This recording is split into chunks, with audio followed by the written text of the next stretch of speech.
Just back to this catastrophic shark menace, particularly down at Sid Harbour. It says there in the Courier Mail today, fishing industry bosses say the shark population has risen since conservationists painted sharks as cute and cuddly, leading to catch restrictions and the market for the predator's meat evaporating. Now, it goes on in this article in the Courier Mail to say, this is the Federal Environment Minister, Melissa Price, said, well, the full range of options should be considered to protect people from sharks.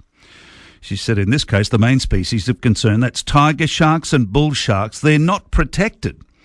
They're not protected under the Environmental Protection Biodiversity Conservation Act. And it goes on here in the same article to say this. Queensland Seafood Industry Association boss Eric Perez said the total shark take allowable in Queensland was cut from 1,000 tonnes to 600 tonnes 10 years ago, contributing to a population increase. He said conservation groups have turned sharks into cute and cuddly creatures when they're the apex predator of the marine world. And calling in to comment on these developments is the leader of One Nation in Queensland and Senate candidate Steve Dickson. Good morning. G'day, Macca. How you going, mate? Steve, where do you stand on this particular matter? Well, mate, I stand right beside the Innisfail Creek at the moment. I'm speaking with 80 fishing families who are about to go broke on the behest of the Queensland government. They're being hoisted upon them what is called VHSs. I should say vehicle monitoring devices. Mate, this is going to break this industry because of the cost alone, but after coming to the attention with this issue that's going on with sharks, I live down on the Sunshine Coast, we're close to the water, and there used to be a shark fishing industry down there. It was decimated a number of years ago. Exactly the same things happen right throughout North Queensland, but mate, these things are so intense out in the water now, you can nearly walk on top of the bastards. There are so many sharks out in our environment.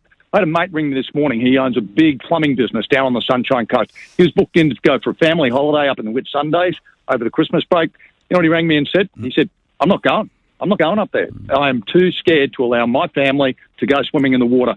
So the ticket here is why not allow the fishing industry to be able to catch these sharks, because we've got more than we know what to do with. That way it fixes the fishing industry. And it also solves the problem about the number of sharks that we have in the water, which will help the tourism industry along. This is called common sense. Very rare, isn't it? Very uncommon. Let me just bring another point to your attention. The justification for doing nothing about the sharks down there in Sid Harbour, the justification is because we can't catch them all, there'll still be some left, so we won't catch any. Once again, it's this lunacy, I think, anyway, about giving people a false sense of security. So we'll leave the danger level as high as it could possibly be. I don't get it, do you?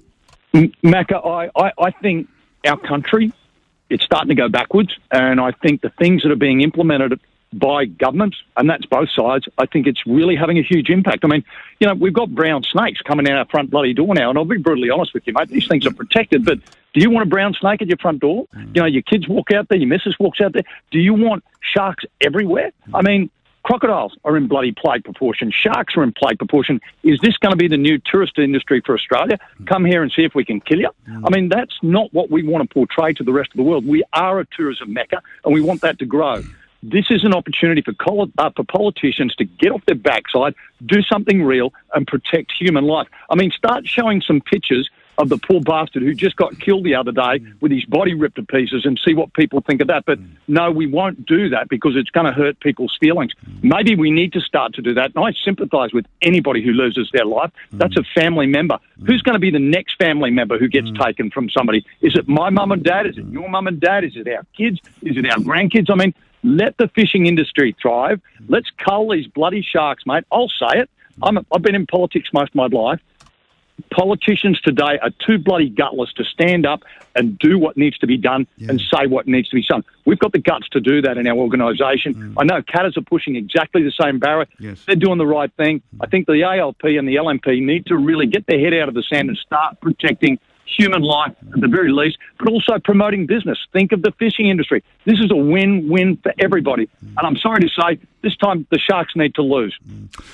All right, Steve, I've got to leave you. I've run out of time, but thank you. Steve Dickson is the One Nation leader in Queensland and Senate candidate. The time's coming up to 11:18. Marco's on his mind.